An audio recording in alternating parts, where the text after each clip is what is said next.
هاي جايز، رجعت لكم فيديو جديد. اليوم بسوي لكم فيديو عن النبتات نفس ما تشوفوني هناك مامي.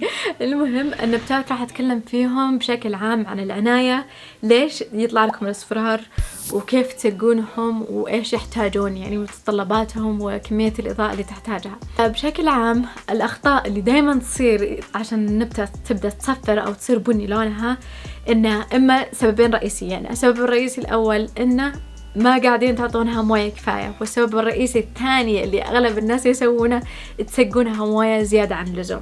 فلازم تنتبهون لهالشي، ما تحطونها موية مرة كثيرة وتغرقونها، لأن مرة غلط. ما تسقونها كل يوم موية، مرة غلط.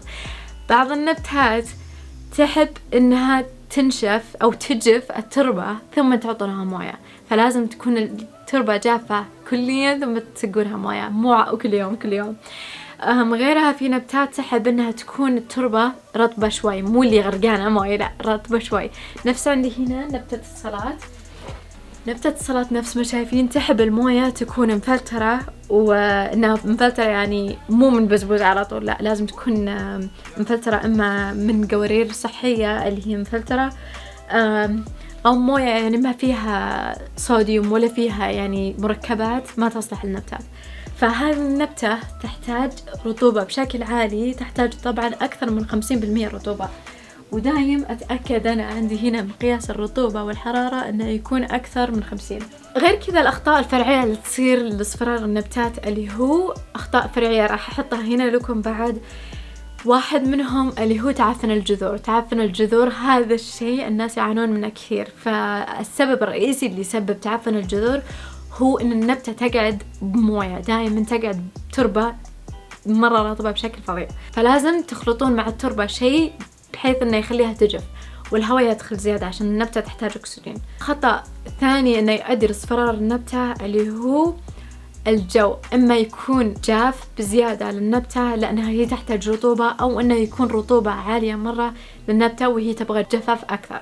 مثلا عندي نبتة الصلاة هذه تحتاج رطوبة مرة بشكل فظيع، فعشان كذا أنا دايما أتأكد إن عندي الهيوميديفاير اللي هو مرطب الجو، عشان أتأكد إن الرطوبة بغرفتي أكثر من 50. فهذا أكثر شيء يقتل نبتات الصلاة اللي أنا لاحظتها، إنها تقلب صفرة على طول. ليه؟ لأن ما في رطوبة كفاية بالجو، مع إني أعطيها موية. والخطأ الثالث اللي عندنا الفرعي اللي هو النبتة ما تعطونها أكل يعني يكفيها، لأن السماد أو التربة تحتاج تعطونها طعام اللي هو يجيكم بعلب تقريبا. راح أوريكم هنا صورة له.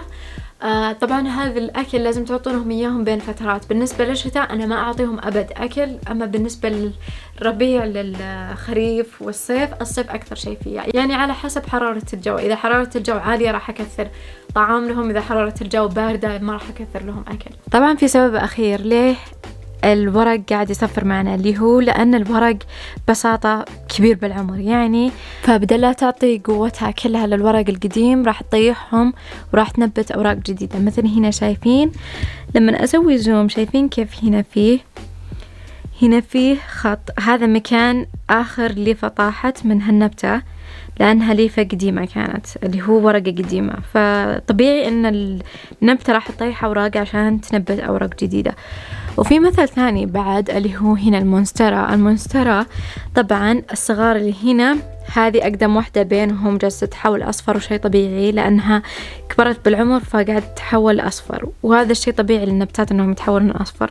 فهذولي آخر شيء يطلعوا معي، وهذولي أول شيء. فهذه قاعدة تصفر الحين لأنها كبرت بالعمر، وهذا شيء طبيعي للنبتات لأنها تكبر بالعمر مثل الأوادم، فعشان كذا طبيعي أنها تصفر. بس إذا فيه أكثر من ورقة واحدة قاعدة تصفر فهذا الشيء لا، لازم تشيكون التربة أو الموية، كمية الموية اللي تعطونهم، أو الإضاءة. بعد بنصحكم الصراحة إذا صفرت مثلا ورقة معكم الأفضل أنكم تقصونها عشان ما تأخذ من طاقة النبتة. أنا دايما أقصقصهم عشان ما تأخذ من طاقة النبتة، وعشان النبتة بسرعة تنبت أوراق جديدة. غير كذا حبيت أنا أنبه بعد إن في نبتات مثل المونستيرا، مثل أمبريلا تري وماني تري، وبعد أزيزي بلانتينا. هذولي النبتات لازم التربة تجف كليا يعني 100%، ثم تسقونهم موية، ما راح تقتلونهم عادي. حتى لو بدوا يعني ينزلون على تحت خلوهم شوي كذا يومين ثلاثة بدون موية ثم نعطوهم موية. شيء ثاني بعد يساعد على جفاف التربة اللي هو نفس الوعاء حق النبتة يساعد على الجفاف بسرعة. مثلا الفخار أو السيراميك راح يساعد بسرعة إن التربة تجف من الموية، وهذا يساعد على النبتة إنها ما تقعد بالموية بزيادة بحيث إنه يتسبب لها تعفن جذور، لأن كل ما جلست الموية أكثر بالتربة كل ما تعفن الجذور بدأ يطلع أكثر. فلازم تتأكدون إن النبتة قاعدة تجف بشكل كويس. المونسترة حقتي الحين حطتها بوعاء مرة غلط، مفروض المونسترة أحطها بوعاء إما سيراميك أو فخار. الأحسن شيء الفخار، لأن أنا أحب الفخار بشكل فظيع. ليه؟ لأن من حطيت هذه وأنا صرت أعرف متى تحتاج موية. شلون أعرف؟ التربة من أول شيء من فوق تصير جافة، ثاني شيء أشوف هذا يبدأ يرجع لونه طبيعي فاتح، لأن إذا كانت التربة رطبة أو فيها موية كفاية راح السيراميك يطلع لي لونه غامق، مرة أغمق من كذا بكثير. راح أوريكم مثال. يعني شايفين هنا كيف هذا وهنا هذولي كلهم نفس اللون، بس هذه أنا مسقيتها أكثر من هذه، فشايفين كيف هذا أغمق شوي من هذا الوعاء لأن هذه فيها موية، هذه قربت تجف كليا. فالحين هذه واحدة من أنواع المونسترة فمخليتها تجف ثم راح أسقيها موية، وراح أوريكم كيف تسقونهم موية. مرة سهلة الطريقة إنكم تسقونهم موية.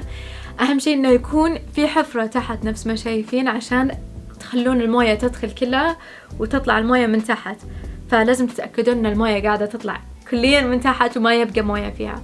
فبالعادة أنا أترك صحن تحت عشان الموية تسرب من تحت، أخليها تنزل كامل، وإذا تأكدت ما في موية قاعدة تطلع أو إذا في تنقط راح أحط الصحن تحتها وخليها تكمل تنقط، وأفضي صحن بعد ما تنقط كامل يعني، وما أخليها أهم شيء إنها تقعد تعفن بالموية لأن الجذور قريبة من هنا فراح تعفن إذا خليتها بالموية.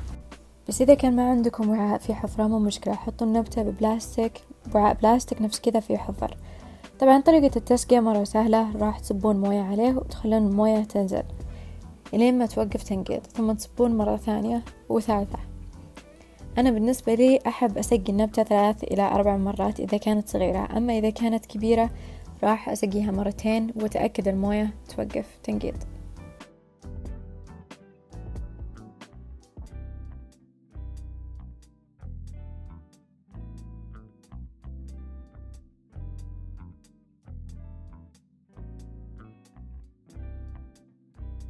بعضهم ينفع لهم بعد الوعاء اللي هو بلاستيك على حسب النبتة. إذا كانت النبتة تمتص الموية بشكل كبير تقدرون تحطونها وعاء بلاستيك أو وعاء ثاني، وعاء قزاز، وعاء اللي تبغونه. بس أنا لاحظت النبتات اللي يبغى لها تجف تربتها بسرعة أعطاها وعاء أحسن شيء فخار. غير كذا في بعض النبتات راح تقلب لونها تقريبا فاتح أو غامق على حسب احتياجها للشمس. أهم شيء ما تعرضون النبتات للشمس دايركت إلا إذا كانت من النوع اللي ممكن أنها تتعرض للشمس دايركت.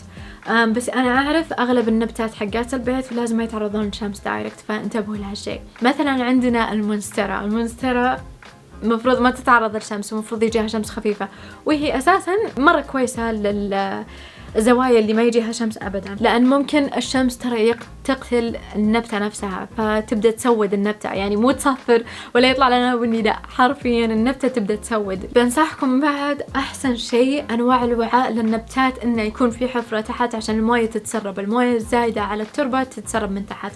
أما اللي مسكرة يعني تقدرون تاخذون مسكرة بس بطريقة أنا أحب أسويها هذه. بس ما شايفين هنا هذا الوعاء مسكر، بس عندي طريقة إيش اللي هو حاطة بلاستيكة فيها النبتة أساسا ثم جوا الوعاء عشان أقدر هذه أخذها لحالها وأسقيها موية، ثم هنا في حفر تحت الموية تتسرب من تحت، وإذا خلصت يعني مطلع الموية اللي زايدة عليها أحطها أرجعها بالوعاء حقها.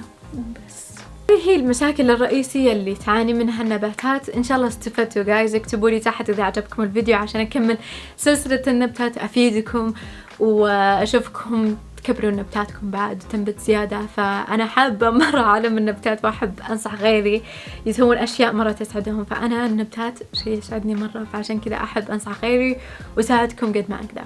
فاكتبوا لي تحت إذا بغيتوا السلسلة هذه أكملها، إذا بغيتوا فيديو ثاني أسوي كيف تنبتون زيادة بحيث أنها تطلع لكم نبتات أكثر، وكيف تقصون من بعض النبتات عشان بسم الله، فكيف تقصون من بعض النبتات عشان تنبتونهم.